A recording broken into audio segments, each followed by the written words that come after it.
I'll open our committee with our council brief. Ka tuku mātou kia kaha mai ngā māngai ko whiripiri hia mo te kaunihira o Triple-T ki te mahi me te ngāka aoha, me te hakamahi ngā pūkinga me te mātauranga I roto I ngā wānanga me ngā hakataunga ki haka whiri ai te tai hapuri e matatikana, e tūkopahi ana kamatu ka hakapiki anu I te oranga o tō tātou rohe ka hakapono ngā taki o te rohe I runga I te tika me te pono.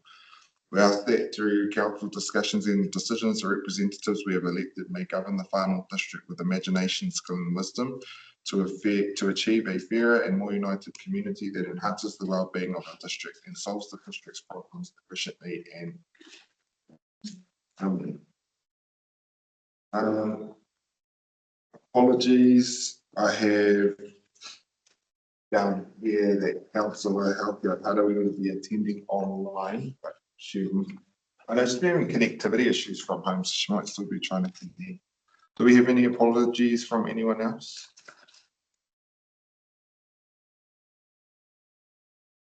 Right, that doesn't need to be moved. Just by way of announcements, I just want to acknowledge that today is the funeral of Kath Morton, co-chair of Sport Northland, manager of Healthy Families Far North, and all-around local legend who unfortunately had a brain aneurysm, I think, at age 41 and passed away this last week after taking, I think, 20 northern girls on a leave trip to China and Japan. Two of my nieces included. So a terrible loss for our community. And that tangi's on today out in Waimā. So if we could please just have a moment of silence for her.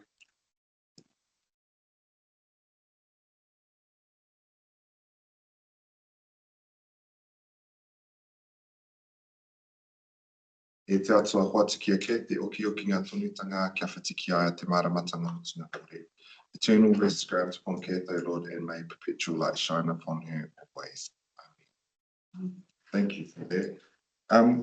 With that, we'll get into our deputation. Tony Mormon from Top Energy with us today. Welcome to the whare, Tony, and I believe we've got our presentation to go that we to share.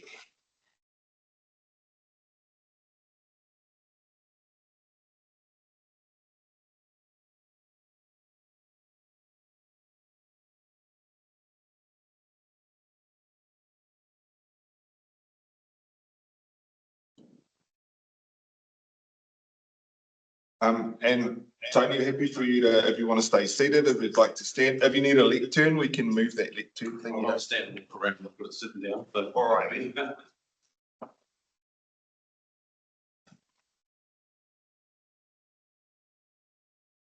Okay, well, thank you for the opportunity to come and speak to you today. As you may be aware, we've been stop this echo first. Sorry, Tony. She's having trouble and it's not listening to you. If you go to your speaker settings and turn your sound on. How's that? There we go. There we go. Awesome. Back to you. Okay, so look, thanks very much for the opportunity to come speak to you today.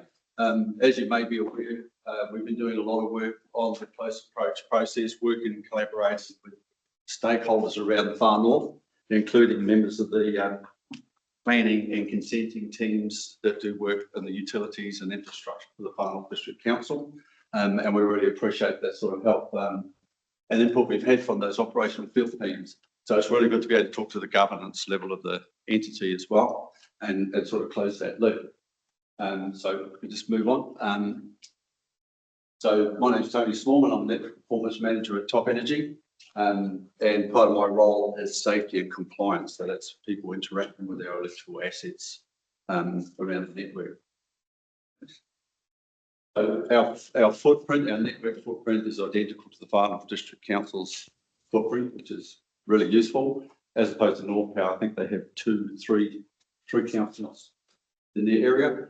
So that makes it really good to collaborate and understand where our infrastructure sits in the footprint of the area. So, close approach. So what's it about? It's about And it's actually a regulatory requirement.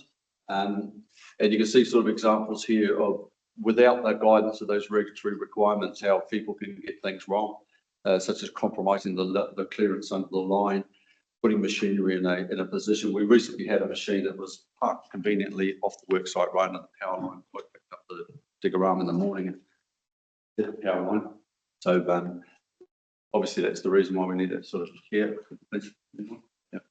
So, Right, what was I looking at in that first? oh, sorry, go back, please. So here we've got material dumped underneath the power line. That's compromised the clearance between the ground and the line conductors. Okay. And over here, we've got somebody that's, just part of their work planning hasn't, that's not a local photo, this one, where they park the machinery under the power line. Often people think we'll put it away under the power line, but it's a high risk site, not recognising the risk that inadvertent operation of that machine, they lift up the dipper arm and hit the power line. And that has happened before. And so the electricity safety regulations in put out in 2010 include a series of electrical codes of practice, including ECB 34, which is the one that deals with electrical safe working distances. And it covers a whole range of things from how close a qualified or unqualified or competent unqualified person can operate the live assets, general interaction around those assets, so work activities, and it covers off works around overhead power lines, so that's activity, excavating near poles and supports, activities that may reduce the ground clearance beneath the power lines, introduced by that. An interesting one, the installation of new roads, accessways and tracks under existing power lines, because there's different compliance differences for different land uses.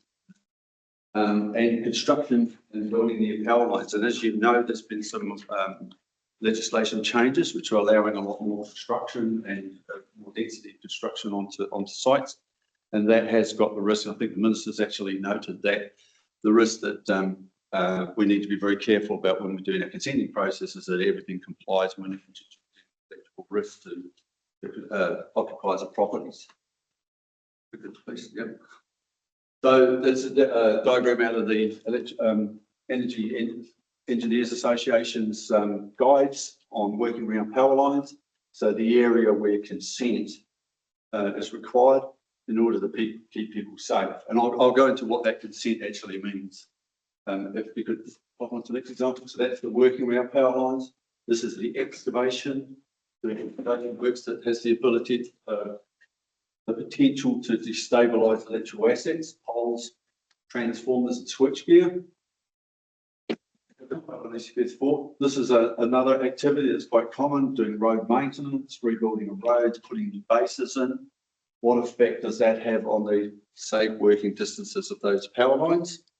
So it's about having awareness of that, and we're collaborating really closely with users of the system and infrastructure owners and operators, including Chorus, yourselves, Waka Katahi, so that we all understand how to get on front of this. So it's part of the pre-planning, the risk analysis when we're putting these projects together, and it's understood, and it doesn't end up being obstructive to the workflow because everybody understands what they're doing. And so there's two parts to it. There's a nice cost-effective workflow. We're not damaging assets, and the people working on those work sites are aware of the hazards. There's a safety plan, and they can keep themselves safe. So here's an example. So here's a new road going in under a power line. So the requirements for the power line prior to the road goes in is 5.5 metres above the ground. The clearance from the conductors to ground. Once put a road in there at 6.5. So sometimes it needs to be to those line works. In this case, they've lowered the entrance, so there's compliance. But that stuff needs to be understood so that we can collaborate early on in the planning of the work, make sure that there's efficient flow of work and we don't introduce unnecessary risk. Okay. And then here's the other one. So this is construction or temporary construction. So you've got placing buildings, structures, signs, communication towers, that sort of thing, in proximity to power lines, and temporary access things like scaffolding as well. So those all are consenting. So what's the consenting mean? It means that we'll come out to site. We don't charge to come to the site to put the consenting plan together.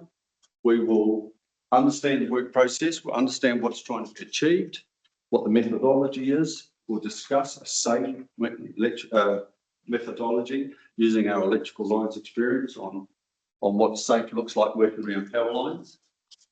We can change protection settings on our network protection so that we don't have auto reclose occurring on the site. So if there's an inadvertent contact with the line doesn't automatically relive them back onto the work site. And we generate a safety plan, and that safety plan is agreed between us and the applicant. And when everybody's comfortable that there's a good, robust safety plan in place, then we'll issue the consent. Okay. So it's an agreed safety plan. We know where you are. We know what you're doing. If there's an emergency, we've got established contact communication paths so we can get in touch with you. And we confirm that the work site is in a safe state in the event of emergency or before we attempt to rely on that line. As opposed to if there's some random work going that's not notified, not consented, and something happens, we don't know what's happening. So our control centre monitors the network. We can see the status of the line. If a piece of network trips or does an auto reclose, so it closes and automatically relivens. If there's not if the work going on there is not consented, we wouldn't be aware of what caused that, and we can't intervene and assist. And so it's a really important process. So we offer the close approach presentations at no cost. So we've done a lot of work with Fulton Hogan. We've actually partnered up with Fulton Hogan, and previously with Betia, where we offer close approach processes for users presentations, which explains the process. It works at an application level, so that these companies can understand how to use the process to make an application for close approach, but also how the on-site people understand the close approach process works. And the communication parts, because it's critically important that every person who's going to work on that work site has been briefed in the conditions and controls that have been outlined in that consent to make sure they keep themselves safe. Sorry, could you just pop back? So we write to council, forest, Wakatahi and forestry companies and the major contractors where we're Ventia and Fulton Hogan every year with a letter that outlines the process, outlines the services that we offer and the support that we can provide. And as I say, we've done previously. I did a presentation on how the process works with the consenting team. That's going back for quite a while now, but I'm working with Trent at the moment.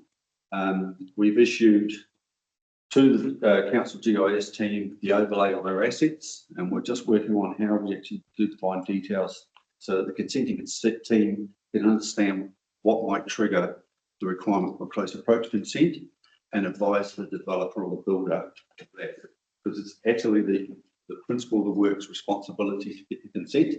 So all the consenting team needs to do is to make them aware of that. Okay. So yeah, that's sort of just a brief overview of how the process works. We have developed an electronic consent form, which gives us a lot more consistent message. It's a lot more structured rather than the old consent where we used to hand write out. Please don't kill yourself, be careful, watch out for overhead lines, watch it, careful where you put your truck. So we've actually structured that. We can capture a description of the work that's relevant to the consent, and the hazards and risks that are on that site posed by our assets, and then the safety controls that are agreed, timeframes, communication process, and an emergency procedure. That's all documented on the consent. Now that's issued to the consent holder, must be held on site, and a condition of the consent is that all people working under that consent interacting with our assets are briefed in that consent process. Does that sort of make sense? Okay. We're also collaborating with the rest of the industry to sort of share what we've learned and what we've developed, and that's been taken up by a couple of other companies. There's a few other little initiatives with actual work sites. So you'll notice if you go to a work site, we have a site hazard board on most work sites talking about all the hazards there. We've developed a specific one for electricity, which we bought and we'll lend out to people doing construction. There's 2 or 3 around the network at the moment, where these close approach consent certificate information is held on the board. So we're just trying to do the best we can, and we really cherish the opportunity to collaborate with utility operators like yourselves, because we're really interested in your experience with the process and how we can improve it. The next stage for us, though, is to give our website a really good tidy up. It works, it's okay, but we've looked at some other websites and we can really improve our website. So we want to make the usability for the applicant, the useful information, a lot more accessible. So yeah, that's a sort of a little bit of an overview of the process. Has been any value or? Very valuable. Any questions for Tony? Councillor Research. Congratulations by the Alliance Mechanics winning the. Oh yes, yeah, they work really hard. Absolutely for that. This is probably more private, but I know how dangerous it is, and I've had you guys come out on the farm. We've got some high tension transmission lines. The OQ line, in fact, crosses over. Well aware of the danger, but one thing I find, it's not in my case, but where if you can keep away from drains, I know there's onus on farmers and so on to be wise.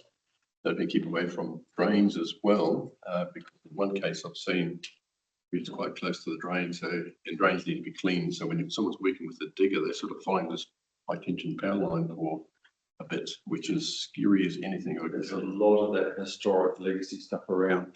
Our engineering teams now work under a criteria, an industry standard now that's called safety and design, where in new construction, they're taking that stuff into account a lot more, where historically, as you say, John, it wasn't always considered. And so safety and design means looking at the whole environment. What's the vegetation risk? What's the likely change of land use that might affect that line in the future? Ground stability, clearances. You notice now we use a lot taller poles than we used to. All the poles are 11 metres, which gives a little bit more clearance. So there's a fair bit of work going on in that area. Yeah, because we park them all along the edge of the drain, then you start needing to train, and then we're complaining the poles are falling over. So but there's a lot of that, as you say, a lot of that legacy stuff. Good to know. Good to know you're aware of it. Yeah, just thinking about it. And if you're fencing underneath it, because it's public, so I'm saying these things for the public. And with trees, I know in my case when some trees were taken out that were well away, but the top energy sent out an observer who just watched and just made sure the contractors were smart, and I really appreciated that. But the other one was if you're working on the power lines with, say, a thumper, do you do the same thing? Do we notify top energy first? So we've now. So what used to happen was we did internal training for our department to be able to be what's called worksite safety assessors, right? To be able to do this sort of stuff. And the poor beggars were rushing between faults, cable locations, doing close approaches, and really quite stressed. And they didn't have the opportunity to spend the time to get things right. So we've created the role now of a safety and compliance operator. This is his role. This is what he does. So he's building he's got all that expertise and industry experience. So we can offer you a lot better service than we would have been able to do previously. That's with the safety, what we call asset protection officer, who's someone that comes there and can work their plan. That part of that agreement is that the level of risk requires someone to be on site to assist you at the time.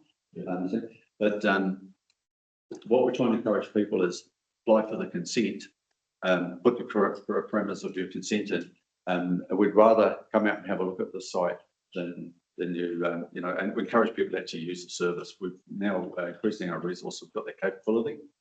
And if that plan may be so fencing may be relatively low risk, or it may be higher risk. And we just had a recent case where a fence was fencing under the 110 kV Kaitaia, and was picking up not lethal levels, but a raising voltage being ducted off the line. So the fact that he contacted us, and we were able to go out there and preempt that happening. Because the other side of of the close approach consent process is under the construction and consenting is actually engineering advice. So we've got engineers which can actually do some design work to make sure we get the right outcomes. I did write an article coming out probably for the Thursday on some of the experiences, which was in glowing terms, by the way, so you did a really good job. Just have a quick question. All right, you're getting me straight. Have you brought this to us because you can see a great demand for this information to be out there publicly? Well, Steve actually approached me because obviously, So what's Steve? yeah, because he's proactive. But yeah, look, we noticed that there was more and more incidents, and we're looking at accident incident registers, and the trend was going up, right? And we started to do something about it. Yeah. There's also been in the industry in the last 3 or 4 years some significant harm events. So there was a fatality in Auckland with a guy dropping off building materials, and another guy who had significant life-changing injuries from working on scaffolding. So there is an awareness in the industry. So Victor Network actually contacted us after the significant injury event and asked us to share some of our processes and stuff because they know we've been working in this area. But yeah, it's an ongoing thing. I don't think we'll ever be able. We'll never get to nirvana. We've just got to keep trying to improve. Yep. Over the last 4 or 5 months, we've been working quite closely with your operational guys, and so thanks for that. It's been really good, That's great. and it's really good to get perspective from the users, give us opportunities to improve it. I think this is an opportunity for a story. So hopefully Comms, Ruben, he's online, we'll be able to pick this up and follow up with you to do, an awareness story on our page with Top Energy. Yeah, he's just said he's on it. And that dovetails in what we call our public safety management system advertising, community advertising. Yeah. We'll drop off the newspapers, but we do a lot of social media in the newspapers. Oh, The reason I asked them, Kelly, was to, because there's 2 slips, Motor T and Duncan Road Retreat, and both required this close work approach from Top Energy. Okay. And so it's actually having our process in place, so we're ahead of the game to get them involved early. Yeah. And the other thing is with our road rehabs and maintenance programs, it's doing some heavy metalling, which is lifting road. So it's about this governance group and our senior leadership understanding the risks. So thank you, Tony. Yeah, no, it's really key, as you say, Steve, that pre-planning stuff. The last thing you want is us rocking along and saying we've created non-performance here. Now we've got a public safety risk. Now we've got to deal with it. We can get all that done up front. It's efficient cost, safety. Yeah. Great. And time. So look, thanks very much. We really do appreciate the opportunity. If you ever need me to come back for anything else, that sort of stuff, I'm more than happy to do so. Thank you for coming in today. Have a lovely day, guys. Thank you. All right, we will go to 4.1 now, the confirmation of previous minutes. If I could get a calendar, seconded by Councillor Research. I wasn't at this meeting, but I appreciate the leave of absence you granted me. Did we give it? Was there anything? I wouldn't give it up. Is there anything that needs amending from these minutes? Councillor McNally? Nothing that I know. I have a question in regard to the rent contract. And I was approached and I was told that the contract wouldn't be given until this meeting. And I thought, does that mean that all the contracts that we approve, that we have the minutes subsequently approved before we award? I just wasn't clear if there's a procedural issue that we needed to be aware of there. Yeah, that doesn't right.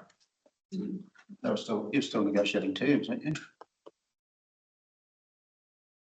Anyway, If that's the case, then change that, because then if it goes through a committee before it goes through council, are we waiting for a committee to happen twice for those minutes, and then we're waiting for council to happen twice for those minutes before we actually do anything? Was that the public release of the PX decision. And I want to be really careful because we are in public. I just wanted to ask the question whether when do we wait for the minutes to be approved before we action the items? Or does the action commence immediately after the meeting? Through you, Mayor Morpur, the action commences immediately after the meeting. So we approach governance and say, can we please have a copy of the minutes? And we use that as supporting documentation to get. All right, we'll put that to the vote. All in favour say aye. Those opposed with abstentions, it's carried. We go to item 5.1 on page 20, transport portfolio member reports. Yeah, I'll move. Moved by councillor Lucic and I'll second. And we'll go to Paul. Thank you, Mayor Moka. It's been quite a busy month for me in the transport space.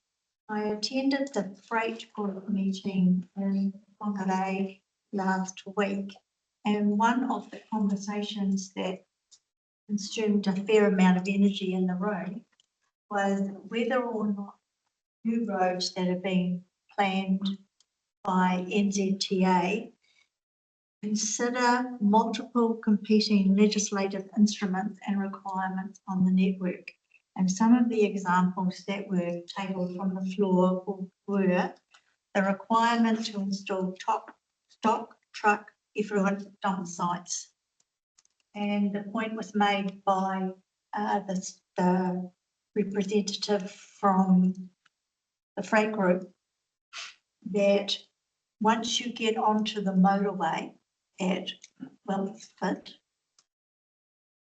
you can't easily get off again until you're in the Waikato.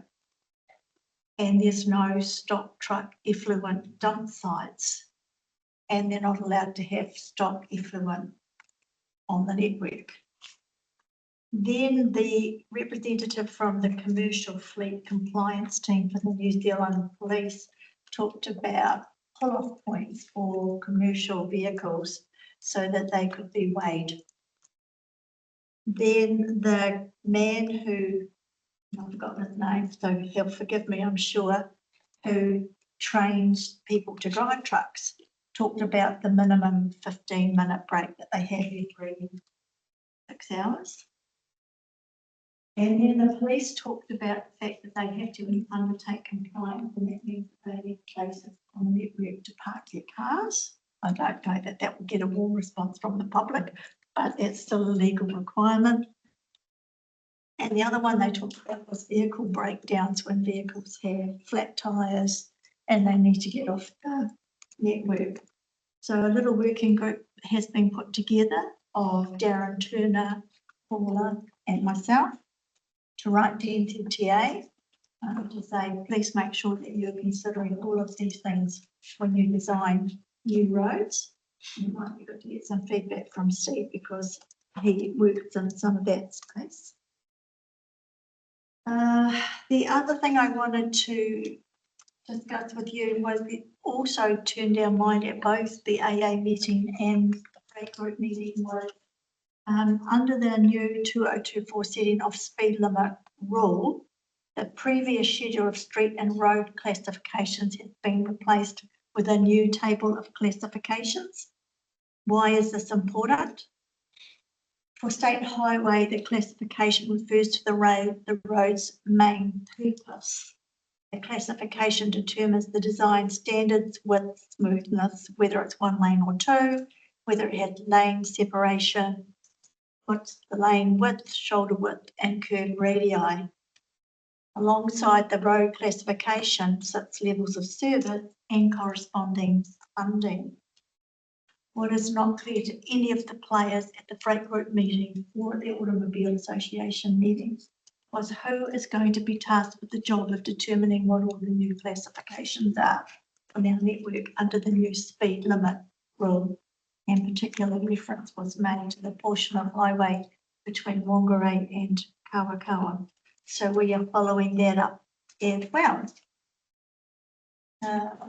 I have printed off for myself, but I didn't print it off for everybody else.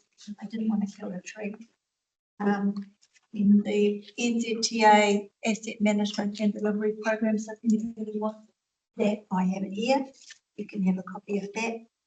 And the latest fact sheet from the Automobile Association, which sadly says road safety is the worst of any region in the country. Northland's road deaths per 100,000 population is 14.4, with the New Zealand average of 6.3. So we still have a big way to do on that. I've got those two. Let's see if anybody wants some. And I wasn't meant to be here today. I was meant to be at the Road Controlling Authority Forum in Wellington. But we discovered on Friday that I wasn't registered and my airfare hadn't been booked. So I'm here with you guys instead. We appreciate you being here, but can we make sure that that sort of stuff doesn't happen again? Kind of about grumpy today. About little things, a million little things. Councillor Court has given a report. So if there are any questions on that, I do have one. We have, oh, and it's not for you, but you raised that we've got new road classification. Have those been formally sent through to us as an organisation, as a road controlling authority? And then what we're supposed to be, how we're supposed to pick that up and what we're meant to do with it, and then how we classify all of our roads that we have right now across the new standard? If I can defer to either Rob or Elizabeth, do you know? I don't know whether we've received those yet, no. I'll find out, you know. Through the chair, my understanding is they're updating mega maps with all the new classifications. That's one of the requirements under the speed limit rule that the agency provide that. It has not been done as of last week yet. What's mega maps? Mega maps was Is that used, like our, what do you call it? GIS. absolutely that.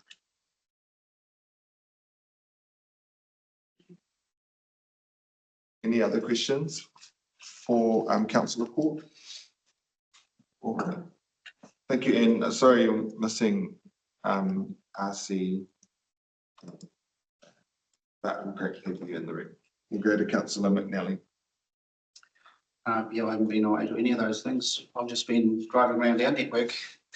And it's good that the statistics around road safety are there, because a lot of that's asset condition. Our roads are a bloody mess. They're improving quite dramatically, but it has to be a factor in the we're having.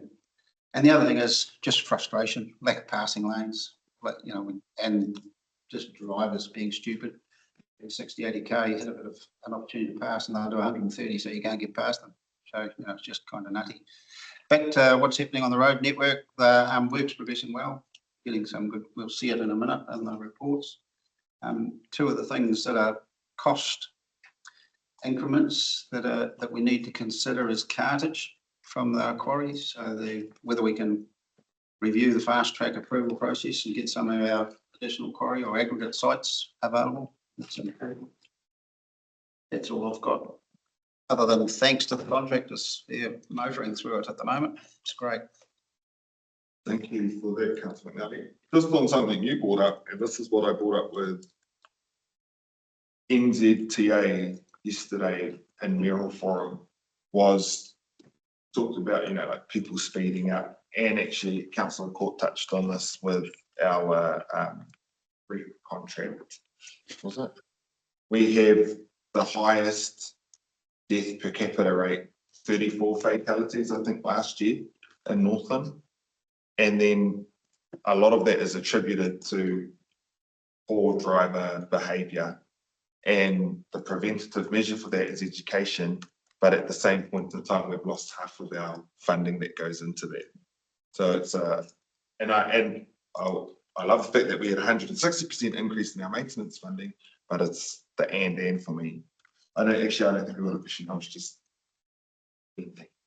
anyone else for councillor McNally? You're there, Michael. One additional We'll thing. come to you next, councillor Rudich.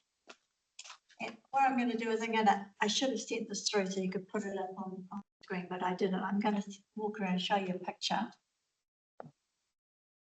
I live in the Whoops, and my neighbour decided to put in a new crossing. And I just want to show you the level of traffic management that was required for my neighbour to be off the carriageway and put in a crossing. And this traffic management has been there for a week, and it's going to continue to be there for a while. And I wonder, really, it goes for hundreds and hundreds and hundreds of metres. This is complete and utter overkill, and what is that adding to the cost of the people when we're talking about affordable homes? We'll go to councillor Radich. Yeah, thank you, Mayor Morkel. Just to you, Steve, we on the 14th and the 24th of this month, we received a contractor's report from the southern area, but none from the northern area. What's the problem there? Do you know? No, I'll find out. Okay. Someone just taking the piss there. That will be sent through momentarily, councillor Radich. I will see them. All right.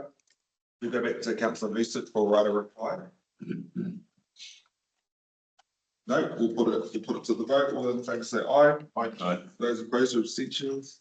That's carried. We'll now come to our water portfolio member reports, and that is on page 21. Happy to move. If I could get a seconder. Deputy Mayor Stratford. We'll come over to councillor Radich, if you would like to give us a verbal update on waters, if you have one. Yeah, thank you, Mayor Morkel. Yeah, a bit concerned about the abatement notices on page 88 regarding the Kaitahi Para and open only wastewater plants, but I think hopefully that's going to be sorted out. We had a good meeting this morning regarding the Sweetwater Aquifer. Well done, Tanya. It was good to see Regan Jones from Three Waters there. The abatement notice from EPA, as I've been told, has been lifted. That's great. But we need that resource consent from Northern Regional Council, because we are sludging the water from the Sweetwater bores to Gills Road, but from Gills Road to the treatment station, we cannot do it. And that water's been sitting there for 4 months. And it's going to be a major job to clean that pipeline out. So I did say to Tony that I will see Peter Wessing today and try and get that freaking resource consent lifted. Good to hear that the mobile membrane is on the ship from Australia. And hopefully that's going to be fitted up at the treatment station. And we are now looking at hooking onto the water for the people in Kaitahi, hopefully by mid-February. I've also been told that January onwards, we're in for a massive drought. That's what I've been told. And you need to listen to the farmers. And if you come up to the far north, you will see farmers doing a hell of a lot of silage for extra, feed when this does happen. So we need to move very, very quickly on the Sweetwater Aquifer, because we have not got a backup to the Ione River. So, but now things are looking good. Thank you, Mayor Morkel. Thanks, councillor Radich. Probably a question for staff more than you, but thank you for highlighting all that for us, councillor Radich. Around this time last year, it might have been early December last year, we had, as elected members, on the plan for summer and for the potential drought, and how the water shortage committee would meet and what trigger levels there were across all of our supplies. Just a question around when we can expect something similar, or what's coming through from Met Service or like that, just for some peace of mind. Through you, Mayor Morkel. So our first water shortage management committee is this Thursday, We'll stand that committee up again in the absence of any further Te Koukou meetings between now and February. We can send those briefings out and plans out via Friday notices. But standing that up this week. Thank you very much. Any other members with questions? Oh, actually, I do have another one, and I was writing it as a note sheet, but I'll just ask you. Heard today that the membrane is for Sweetwater is on a ship from Aussie. Yes. Great, it's going to get here. We're going to get that sorted, and we're hoping to have that supplied by mid-February. Now, at the state of the Far North, we told the people of the Far North that would be December. So we've had a December, and now we've got a new date of mid-February. Can we make sure that we've got very clear and consistent communication, not just with us, but with the public, so that we're keeping them on it, and make a little timeline? Or I think we got a projects page for this, with one of those flashing light things about here are the key points of when we expect the thing will arrive, what we're doing here, and that needs to go out to the public. Because we're going to get questions asked anyway. We get like 20 questions from the Northern Aid, so let's front foot it as an organisation and say, hey, we said this, actually the new date's this, and this is why, and here's all of the things in between. Thing is, Mayor Moko, I'm a bit worried about the, I mentioned earlier on, resource consent from the Northern Regional Council, because we have been sending water from the Sweetwater Aquifer up to the treatment station. And I remember 2 years ago taking John Versich in there, and he saw it with his own eyes, that water was coming from the Sweetwater Aquifer. So, yeah, that puzzles me, that resource consent. If that resource consent was on hold, that water wouldn't be coming through. It's a funny one. Thank you for that. Do any other members have questions based off the report? All right, we'll put that to a vote. All in favour say aye. Those opposed or abstentions, that's carried. We'll now go to item 6.1 on page 22, which is our Te Koukou open resolutions update. I'd like you to move on. Thank you, Councillor McNally, in a second there. Deputy Mayor Stratford, Councillor McNally. Yeah, the resolution, second one on the page, 2113. Disposal of treated wastewater land for Koukou and Kaitaia. Is this resolution still relevant?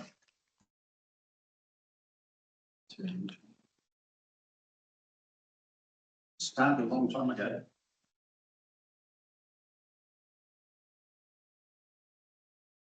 Through you, Mayor Moko, not to that particular site, but discharged land will continue to be investigated for the Koukou wastewater treatment plant.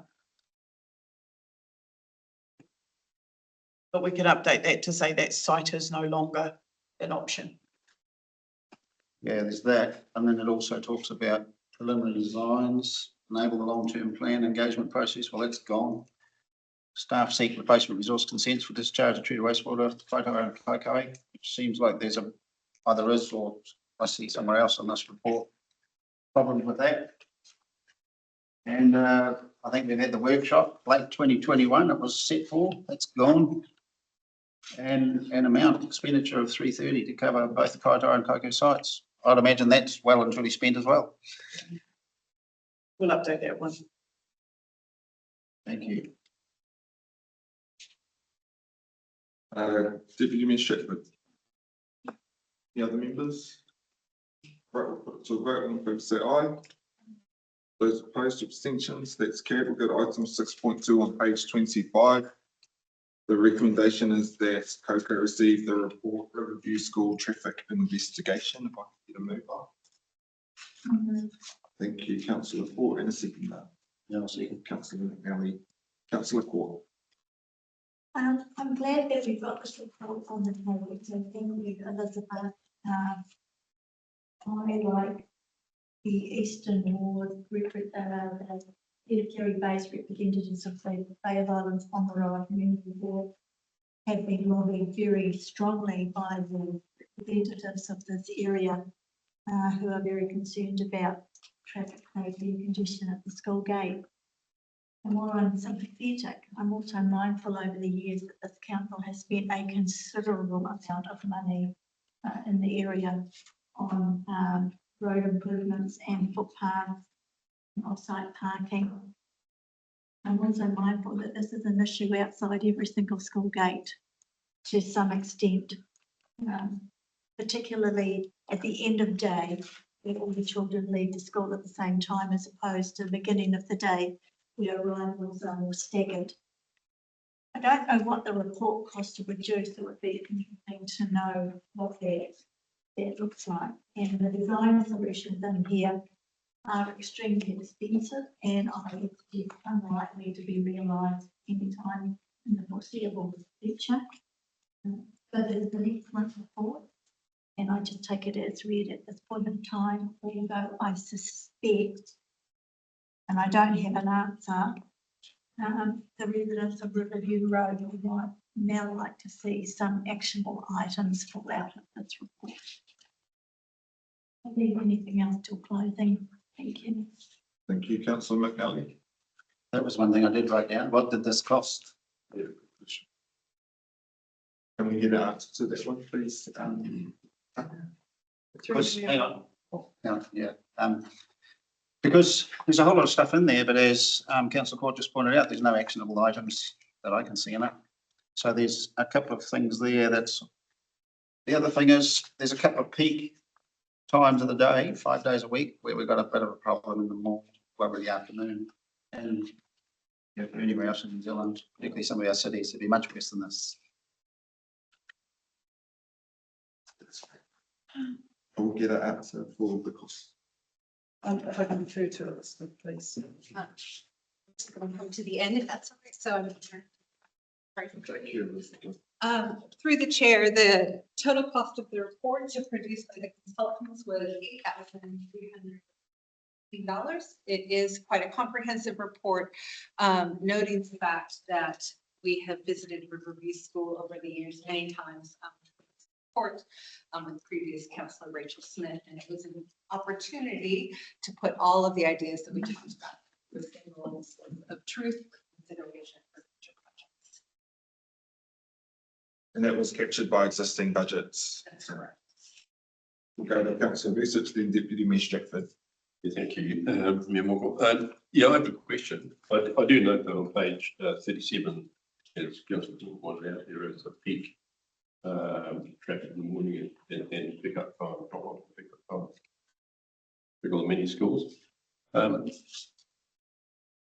do want, just given that we have done this is my question, have done a spatial plan or in the process of doing it, it's going out for consultation. I presume that this consideration was taken into account as well. And I'm talking about this being on page 58, just do some examples. And it's one-way street, pedestrian, widening Riverview Road, extending pickup and drop off. So all of these things in the spatial plan I would pick up. So that's the question, has that been done? And second question was, the Ministry of Education, given that some of this might be on school grounds, surely the Ministry of Education would put up the bit of the money. Maybe we can then out of our local share. So if they put up what we've got, what the Tay would normally put up, since they're not prepared to put money in, they have our MOE does that. Maybe contacted. So there's two questions. Couple of questions there, Tanya. As in the spatial plan, is all this being taken into account? Because what I'm thinking of is that if it's been taken into account, captured, we have a long-term plan to address it. I think that I'll answer that question is, have we formally reached out to the Ministry of Education? Now, I know the Ministry of Education has had funding cut from the government left, right and centre, so that kids are still in water columns, all that sort of stuff, and all builds up and down this country have been cut, like capital, not operational, but operational funding has been cut to, but capital funding has been cut to. I don't know how one of our 73 schools in the far north is going to get any money to relieve traffic pressure but have we still made the formal request? So through the chair, the Ministry of Education did come to the party in 2020 by building the off-street staff car park, which alleviated some of the traffic congestion that's being experienced. As you can see through the report, that traffic congestion has not changed over time. And we're not in a different situation in 2024 than we were in, with the exception of staff are no longer parking along the street. As part of this effort, no, we have not made a formal request for additional funding for roadway or transport features to the Ministry of Education. We certainly could do so. I believe you are correct in your assessment of what the answer might be. In regards to anything under the spatial plan, which I believe is Councillor Vucic's other question, I'll defer to Roger to answer that. I don't know the answer. So yes, we've all taken into account, but not just at this stage. We are at the stage of teasing out scenarios. So once we move to the next stage and it's pointing to the north side of Waipapa, which is scenario, I can't remember the exact number of it, that extends down into review, then yeah, we'll need to take it into account. But I think regardless, what's happening around there needs to get fixed outside of any spatial plan. And we'll go to Deputy Mayor Stretford. In the report, it talked about removing the no stopping at all times signs because they're not very effective. But wouldn't increase like actual enforcement of those no stopping at all times be better than removing the signs? And I know in the previous meeting a long time ago that I had there, the school were talking about applying for community board funding for traffic wardens during peak hours. Is that something that could possibly happen? I haven't been at any of the meetings. In the last little bit of the report that the staff have written, it talks about that Kendall Road solution as a possibility, but we don't go into like how that could actually progress. So I guess it would be good to understand, like, so there's no financial implications resulting from this report. There's nothing in the FTP. If we did pursue the improvement of pedestrian access between School Road and Kendall Road, is that on FNDC land? What would that involve? So through the chair, starting with the no stopping lines, one of the complaints of the residents is that parents are breaking the law by queuing to wait to pick up their children. I think there's very little will from our monitoring team to have Warren Harder out there writing traffic tickets to parents as they're trying to pick up their kids. We thought that by removing the no stopping lines, it takes away that argument that someone is breaking the law by simply queuing to pick up their children. If people are camping in a no camping zone and there's heaps of them camping, do we then take away the no camping sign so that they can camp? Or? Yeah, fair point. Some of my cousins would like that. They like to camp on our reserves from time to time. The intervention that has worked particularly well is the no queuing over driveways. So residents can still get to their properties and exit their properties. At the times that we were out there, at least, we never saw a situation where a vehicle couldn't get through, albeit sometimes single file. And people are moving quite slowly and are quite considerate for the most part. But you're correct that by removing them, are we encouraging an activity that we don't want? The second part of your question, the traffic wardens, I can't speak to. The school runs quite a militarized little pickup and drop off. They have teachers with walkie-talkies saying, you know, Johnny's mom's third line, get Johnny to the front. They're really quite good at what they do, but traffic wardens might. In regards to the pedestrian path to Kendall, yes, there is a paper road corridor that actually runs between the school and Kendall Road, and there is a path there, although not well utilized. It's certainly something that the Bay of Islands Whangarei Community Board could consider if they were to receive some unsubsidized funding for footpaths moving forward. I believe the elected members are going to be making those decisions around footpath funding at their December meeting. So I think more to come in regards to the ability to fund. Thanks, Elizabeth. Just lastly, has like in our climate roadmap,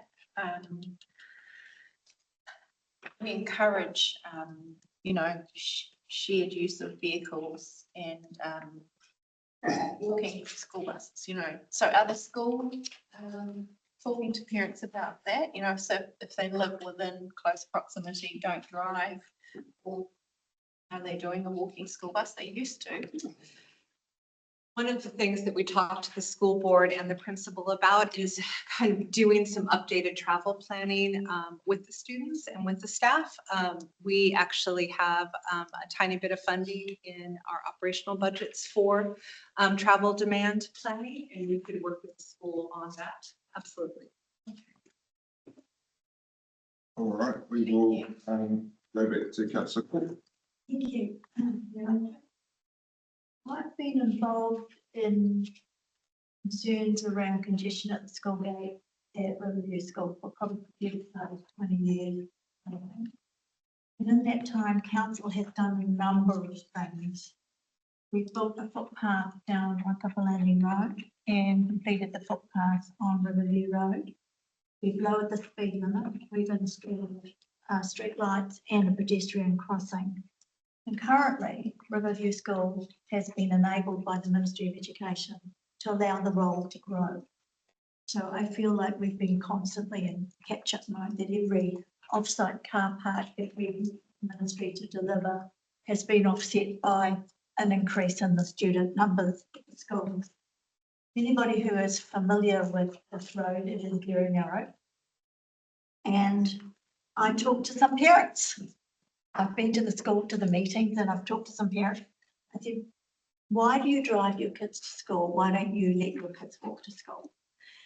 And the concern seems to be that these are 5-year-olds. What's primary? I'm out of it now. How old are you when you leave primary? 12? Yeah. And their concern is that the connecting roads, we might have a footpath on Landing Road, but to get to it, they might have to come down roads that don't have footpaths or cross roads that don't have safe crossing points, such as Scudder's Beach. So they drive. And parents, most people in New Zealand, psychologically, I don't know what these quite big people movers, so they're big vehicles. What we do know, and I hope that the will back me up on this, is congestion at the school gate is actually your friend. The more congested it is, means people can't drive very fast. Does mean that their visibility is obscured, and we accept that. But we've got, I think the school is managing that quite well. What we've got to do is discourage mums and dads and caregivers from parking on the opposite side of the road and encouraging their child to run across the road. So there is some things we can do there. The Ministry of Education, as I understand the district plan, once they have a designation inside, the off-road effects are ours, not the Ministry of Education. So all of these things need to be included at the designation. There is one resident in the area who has written to me multiple times, and he has produced a significant dissertation on why the study before us today is flawed in multiple ways, and I have to acknowledge that that document does exist. I haven't shared it, but it does exist, and I suspect that they will want some action. My concern with that is I'm not sure that anything that we do here will make a significant difference. We could probably put half a dozen car parks, but we're talking about 400 cars at peak time. I've walked that alleyway down to Kendall Road. To get it, you have to go across the field and then down the alleyway. I think we could make that more attractive for parents, for an alternate access point for their children. And I'm enormously sympathetic, but I don't know how many schools we have in the far north. And I think if we do something here, we have to do something for all of our schools. 73. 73 schools, and I think we've got bigger problems at some of our other schools in terms of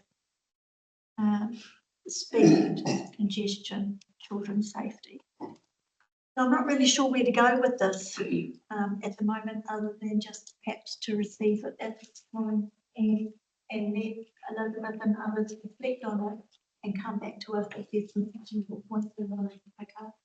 But certainly I think we should be referring the sealing of the access way to the community board for their consideration. I'll leave it at that. We'll put that to the vote. All in favour, say aye. Those opposed or abstentions, that's carried. We have a 5-minute break now until 11:10. Elizabeth. I need to go toilet.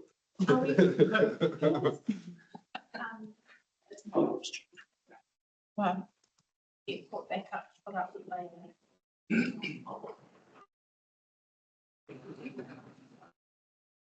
Oh, I actually got one? No, no. Donna's got. Oh, okay. I was like, I thought it was better horrible, like chocolate, but I Well, actually it got is. one. Do you have something to eat? No, I'm not sure.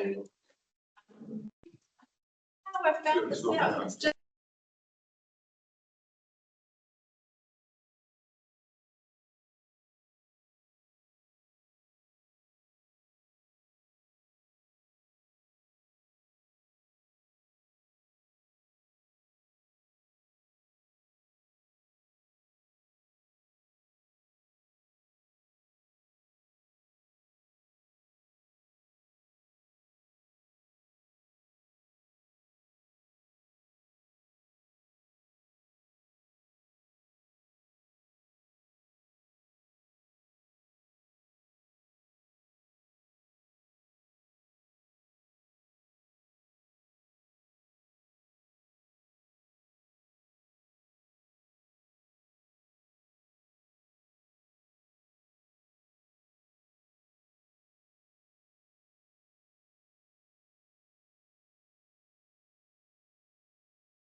Arrived.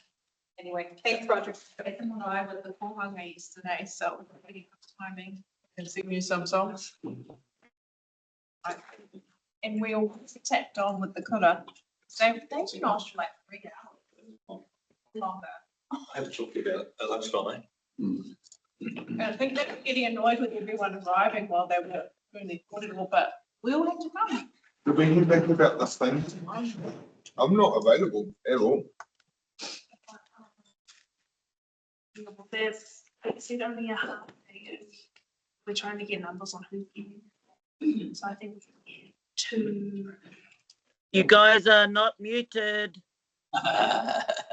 We're saying good things today. Because Got no secrets there, Hilda. yeah, but I want to be there. Like, I think it's important for the mayor to be there to listen to people's hearings. It wasn't in Friday notices, it hasn't been on my calendar, and I just noticed it today. Because it arrived yesterday in our calendar. And we already spoke to the guy and JC, I don't know how long ago, about how that between now and the rest of the year, every single calendar should be populated. So.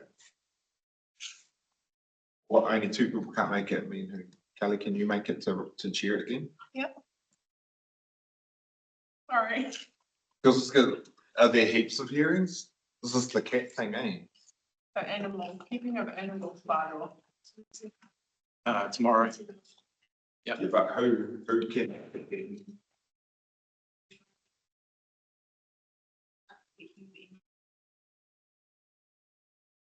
Everyone else can make it. We've had accepted invitations from. No, but we had accepted invitations from today, do you know? You guys run them to make sure that they can. Then we need to do that or cancel it.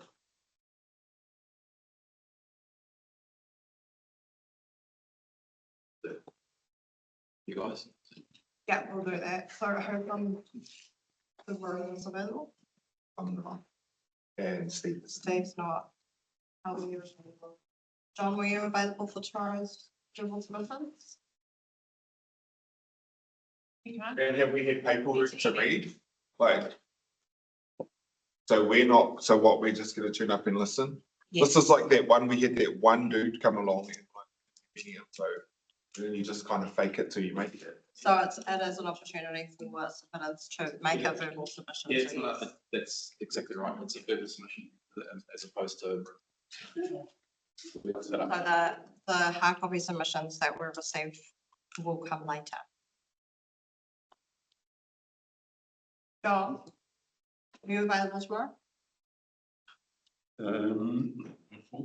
Keeping an animal's file. They just put it in the calendar today.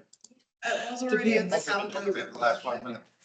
Oh, I wasn't sure that'd be a part of the conversation. It's 9, isn't it? Is that right? Could be. Potentially less. So each time we ring them to confirm, they've been dropping off. Right. So no more than 9. So John- Okay, well, you guys figure it out. and Yeah, we'll ring Kelly. Kelly's agreed that she'll chair it, so Thank you. I'll bring it up to Jace.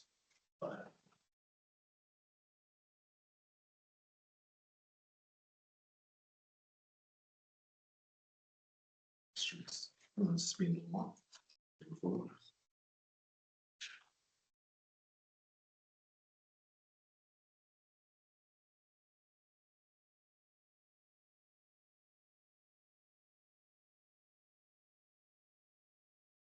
Can we at least get an email with a link to remember when you guys signed off this? Refresh your memory about it. You're going to be hearing from verbal submitters tomorrow. Keeping of animals bylaw submission hearings tomorrow, verbal submissions tomorrow.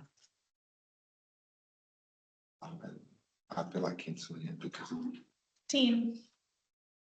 I think I said yesterday. I accepted the appointment, but I've got a clash. Oh, no. I've got a clash too. Do we have a call? You don't need a quorum to hear submissions, but it doesn't look good if there's only Yeah, a few people in the room.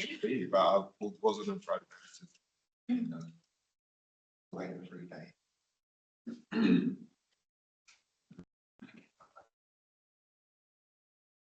And cancel it and stuff can do better. I did say yes to it. How many people do you need? Well, to be honest, it's not how many people you need. Everyone should be here. Okay. It contributes to your decision making. So if everyone can't be here, then we find a new date. Sorry, we're not streaming over yet. No. I'm sorry, I was like back into the room. I was talking to the CEO, but you raised another point there. Up on my inbox, there's been no conflict, so I just accepted it. In my private life, I do have a conflict, so that's on me. Needs of members can't respond in less than 24 hours, realistically. That's And cool. It I'll sort wasn't it a out. reserve day. Hey, it wasn't in there as a reserve day. I don't recall. All right then. Anyway, we've got 1, 2, 3, 4, 5, and 6 online, and we're unmuted already. And we will get back into our meeting. And we are on item 6.3, infrastructure consent compliance status on page 18. If I could get a movement. Thank you, Deputy Mayor Stratford, and a second. Deputy Mayor Stratford. Right. Anyone else? Oh, sorry, I did have a question, I remembered. Why do we have months of no data? We've got some months where there's no data was provided. And then how do we, for abatement notices where we're on a time to get out of an abatement notice, and we have to show consistently that we're green lighting for X amount of months, how does that affect if we ever have question marks? Through you, Mayor Mokor, it is when we haven't received the data or that hasn't been, where it hasn't been received, we will need to ensure that we do receive the monthly.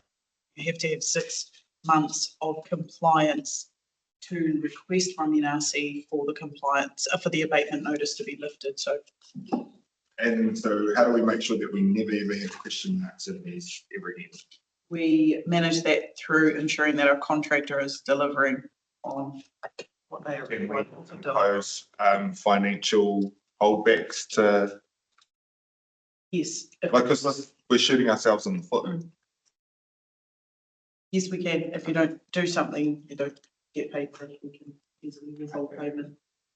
Yeah, that's the word I was. Can we make sure? I mean, I know we like it's, we haven't had any recently, but I just don't want to. I remember when I first saw this, I was like, what is that and why is that? And we'll go to Councillor McNally. And Koukou Water, the Sweetwater Board, it says condition 17, provide annual report. How long has the board been down and how many reports have we had?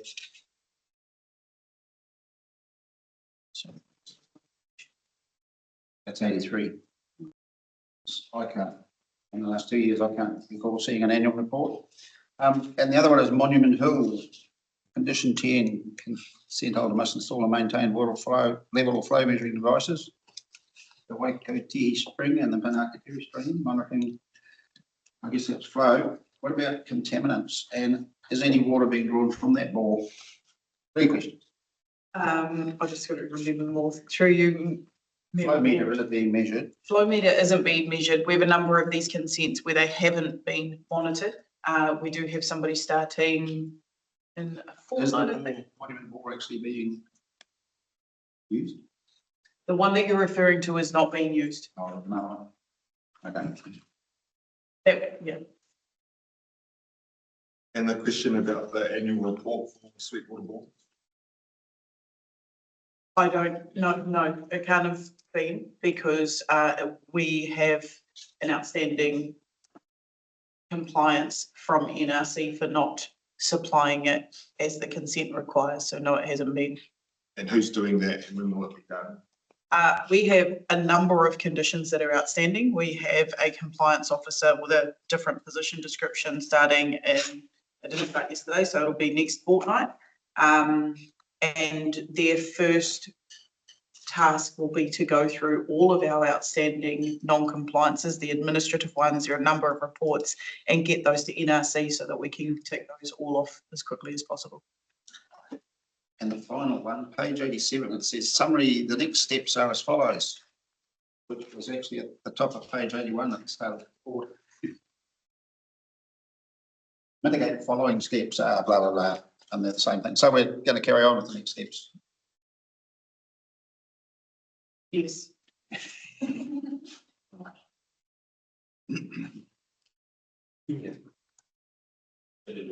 Up for research. Yeah, you know, when I look at this, thank you for the report. I think it's sort of laid out quite clearly. It becomes a bit stark.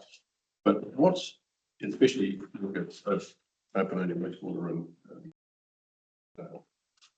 and other wastewater.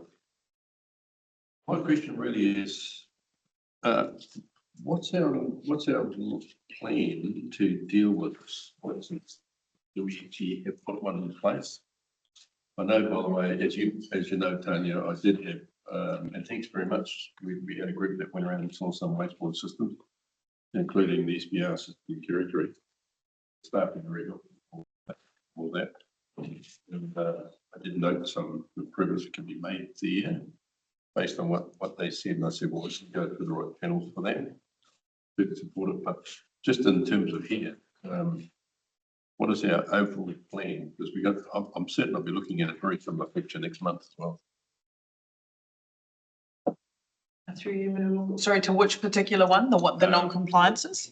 All of them. So if you look at the amber ones here in your report, there's quite a few there. So if we count them all, it's quite there's two that are 9 wastewater treatment plants that are non-compliant but not yet subject to an abatement notice, or just straight non-compliant with abatement notices, and 1 water supply that is the same. And given That is 8 out of 9. Given the size of some of these systems, I know they are off-the-shelf solutions that exist. I've seen that being used in Kirikiri Road, for example, at the back house. I just do wonder, what is our plan to try and do all this? Might have under 6.5 consenting work program. Our plan is to address the abatement notices first. Those have always been our priority. Our next, so that would be priority 1. Priority 2 is definitely to ensure that none of the non-compliances turn into abatement notices. So deal with the abatement notices, address the non-compliances, including all of these reports, and only then will we be in a position to think about where to in future. But some of these are probably could relate to capacity issues or some other things, so they may not be easily addressed without a big change. That's that big picture that I really want to see in place. I'm sure NRC would want to see as well. Anyway, that's, yeah, I'm looking for solutions essentially. That was my question. Yeah, carry on. Probably move to the next report. We'll go to Chair Ward.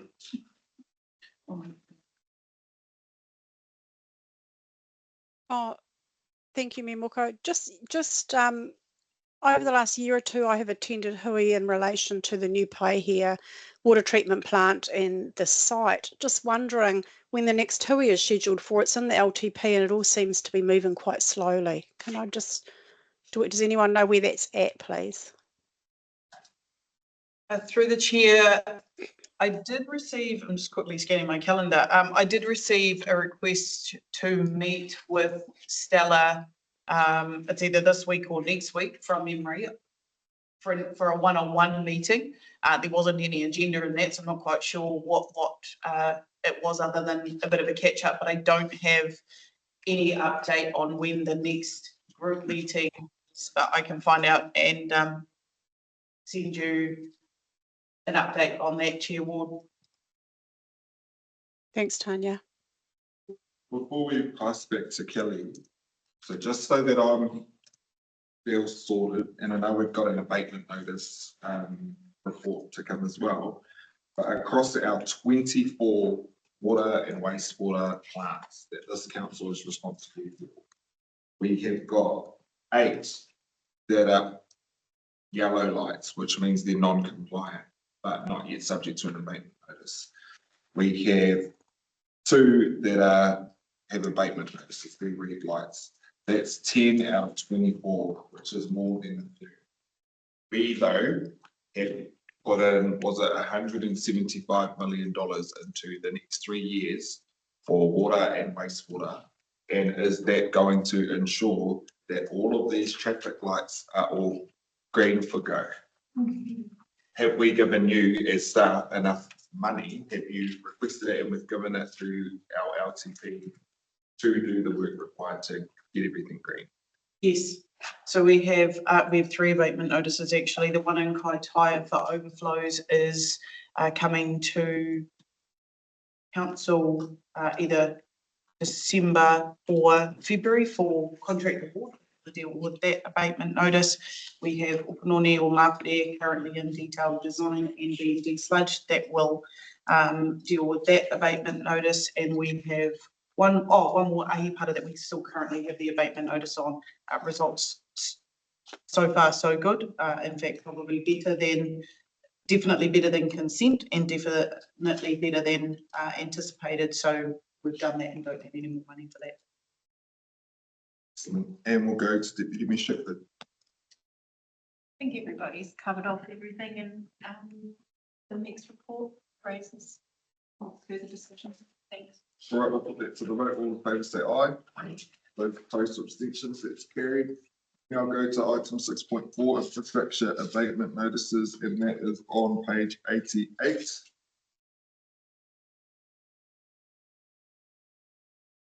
I could get a mover, please. Yeah, I'll see. And seconded by Councillor Vucic. And we'll pass over to Deputy Mayor Shepherd. Also for the end again, and just highlight that Felicity's question that she's typed in can be discussed in this section anyway. All right, and Councillor Vucic. Does somebody want to read it out? Oh, I'll go to Councillor Vucic and then I'll go to Councillor. Yeah, no, sort of similar comments, but I hear what Tonia's saying that there is, and then. All right, and then you've got a question from Councillor Boyle. Access to the site, septic tank is being addressed. I think as I quickly wait for an answer online through the chair, I suspect it is the screen. So when the septic tank drivers go to empty their trucks, there's no screen. It's been out of action for a little while, and we What's ordered. that? Sorry, because I don't know. When we talk about a screen, I don't know if we're talking about a TV screen. I don't know if we're talking about Like a net that's over the thing that you actually dump into. I don't know if it's like a screen to block the public from being able to see the truck. It is, it's like a tea leaf strainer, Oh, yeah. if you like. So it's a screen so that when the septic tank truck driver empties the stuff that he takes from your septic tank, only the smaller things go through the screen. So that has been, we needed a new one. It broke a little while ago. We ordered one for Kaitaia and one for Koukou as well. Well, there we go. Septic screen project is nearing the end of design phase, so it's not in yet. The land. The landing area is low lying and does get wet in winter, which restricts the access, but the access will be raised when the new screen goes in. And that has been, is still in design. We haven't even Oh, we've issued the ordered money them. for you. No, we've ordered them. I'll follow up exactly where the screen's at, but we ordered them. Can we quite get well a ago. comprehensive response? Yes. Provided to Councillor Foy? Yes. We'll go to Councillor Court. Just an ancillary question to that. What's happening in the interim then? Obviously, the septic tank trucks still need to empty, so if we don't have a Are they screen being sent away? because it's broken, they can't access the site when it's wet because it's low lying. What's happening in the interim? Without a screen, the access becomes a moot point really, because you've got to go in the main driveway. There have been some instances where in a number of plants where the screen isn't going, where the trucks are disposing straight into the ponds. So that's what. And then how does that affect our ponds themselves then? It The will screen. simply, It's going to increase the cost for sludge later. it will build the sludge up quicker than. But we're allowing septic trucks to. dispose to. Yes, What's the plan around it then? to put the new screens in. But in It was- the interim, and there was like, another- councillor Corkery's, There's nowhere else we can put them if it just goes straight into the ponds. Can't not allow people to discharge. Okay, and how do we clip the ticket on that? They still have to swipe to get in. Is that what you mean? Like, how do we charge septic disposal company? And they have to swipe the card to get in the gate. So it would be based on truck quantity rather than a. That needs to go to a bigger conversation because if we don't have a screen there and we've got septic tanks emptying directly into our pond. I don't understand if that's a health and safety risk to the operating risk that they could. I've been to these ponds a number of times. What's the risk that they could fall in?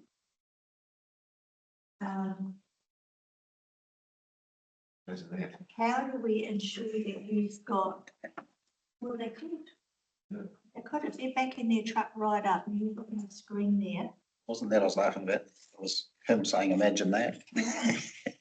Well, we can laugh about that, but it could happen, and then that would be a whole different conversation we'd be having under the Health and Safety at Work Act and the liability to the ratepayers.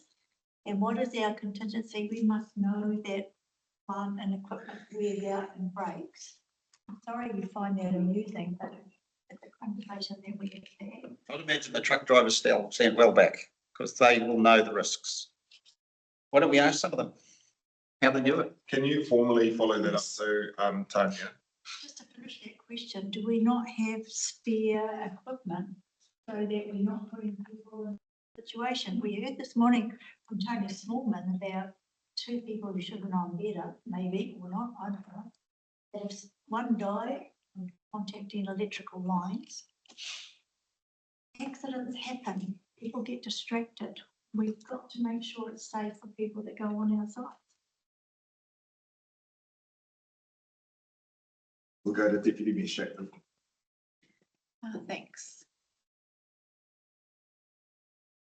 Some of the work required to lift the abatement notices has been going on for a long time, particularly Kaitaia, North Market. What steps is your team taking to ensure that it doesn't get off track or there aren't additional costs as you go through this? Through the chair, so where we're using external consultants for design particularly, we just make sure that they're doing what they said they were doing when they were due to do it. We also use our framework to measure to our project management framework with a program to make sure that we're on track. I think the costings are similar. They are, we've asked for costings, we've got indicative costings, we've asked for budget to make sure that we can address those, and then we just manage that against deliverables and spend. And then we have very informal meetings that say, this is urgent. Yeah. Hurry up if there's anything that you think is slipping behind.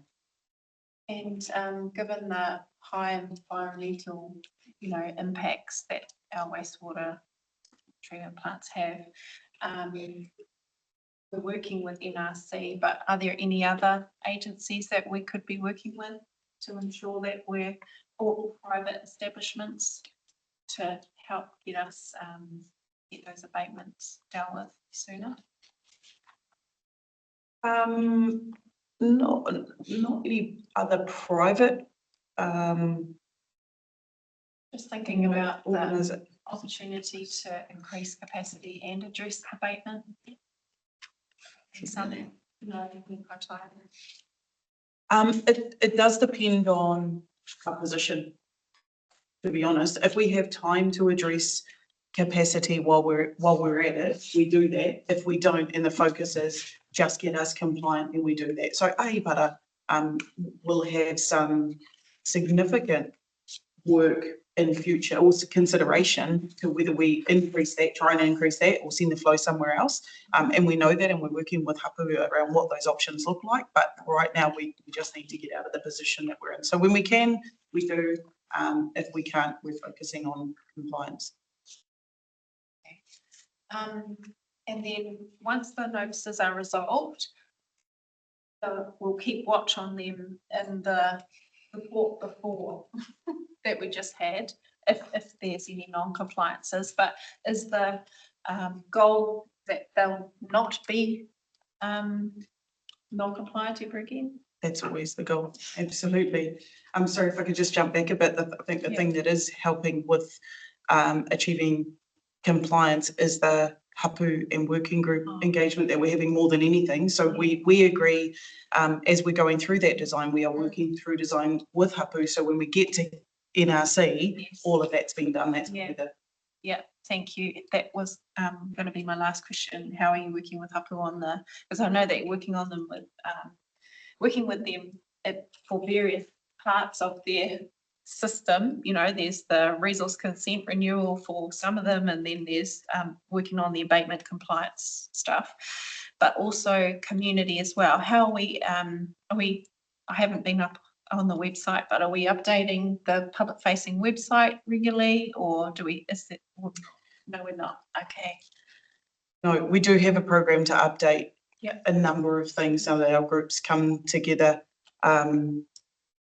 We've got lots of pages on there that we could update to provide better information to our communities.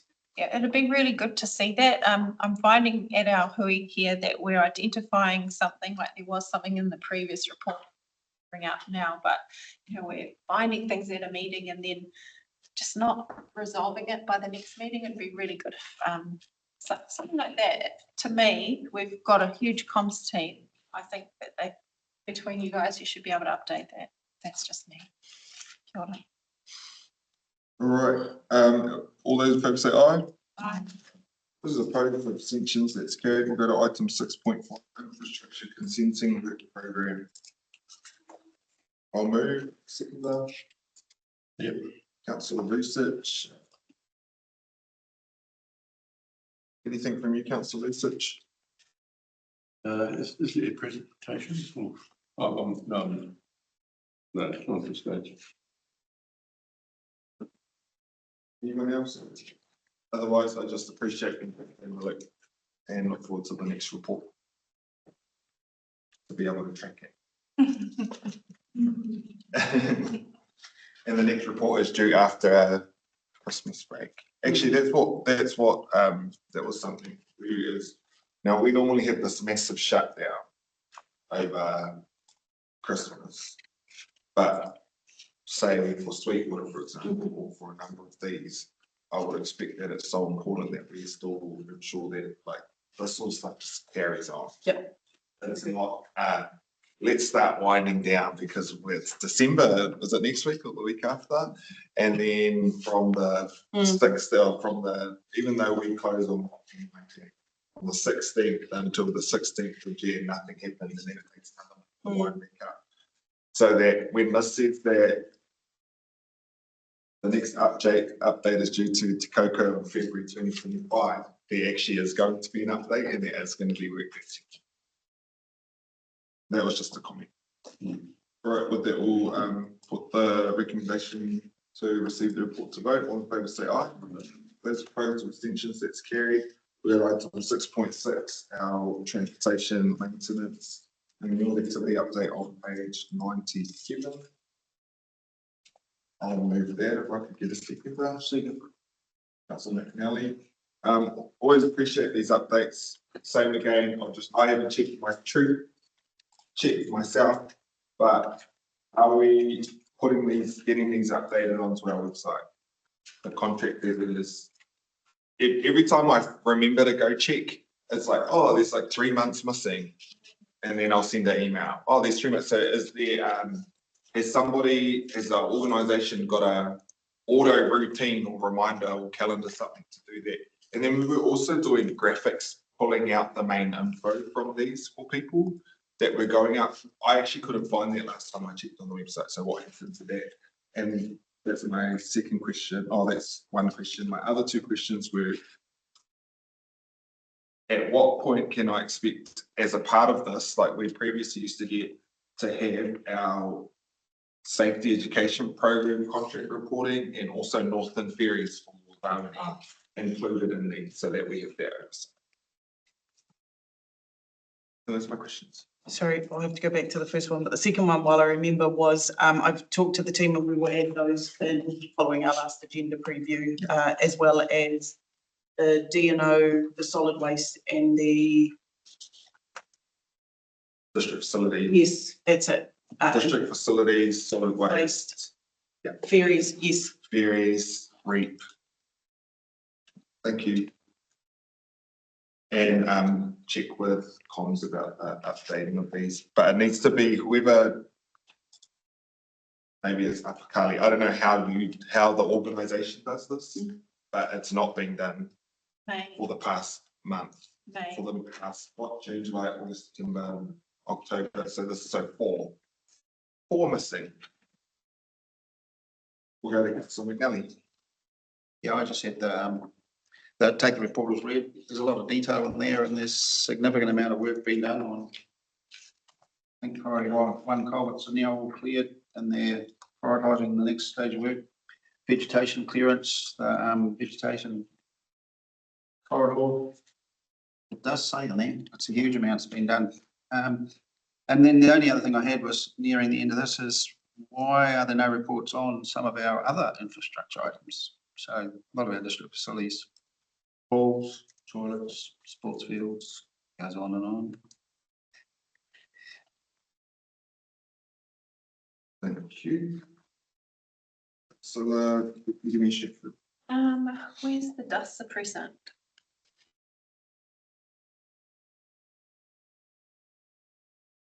I will just refer to, I saw Apakali on here before. Apakali, are you still online? What are you referring to there? Neither of the contractors are reporting on any dust suppressant works. I know this. Yeah, through the chair, the dust suppressant sites have been confirmed as per the committee meeting several months ago. And A committee meeting or workshop? sorry, I'm not sure which Workshop, it was workshop. environment we discussed it in. You didn't make any. And those sites, okay, well, my understanding is those sites are being set out. I've seen some around the district. Parameters have been set out, stop and start on some unsealed roads. So the contractors have got that budget that was allocated in the annual plan to undertake using gravel log. And we're also doing 2 seal trials that I was going to talk about in the workshop. Can we perhaps have a list of where they'll, because yeah, I've already had one road that they've been told that they're not on the dust suppressant list and they always have been. So I just want to, yeah, perhaps we can discuss that in the workshop as well. Thank you. That's all I have. Anyone else? All right. Sorry. All right. Rec services contract, footpath edges. Any response there, please? Is the footpath each spraying part of the roading contract or part of the recreational services specifically contract? How many times a year are they required to be sprayed in the contract? I will check with Trent and I will reply directly to councillor for you. Sorry. And we will come back with a just suppressant list as well. We'll put that to a vote. All in favour say aye. Those opposed or abstentions, that's carried. I now move that we go into public. There. Sorry, yeah, councillor Radich. Yeah, just a short one, Mayor Moko. I made contact with Peter Wessing, Tania. He's made it quite clear we can still pump water from Gills Road to the treatment station, then to the stormwater system, which is down the hill. I think the area is called Tangalona or something. All right, he's made contact with Regan, and he'll pull out the consent and forward to him to start straight away. So that's great news. Thank you, councillor Otis. I'll move that we go to PX for item 7.1 of national previous minute 7.2 public excluded open resolutions and 7.3 road maintenance and renewal separable portion for north and south contract area, seconded by councillor Mac. Aye. It's carried. We'll now switch over to our yellow pages to PX page 9.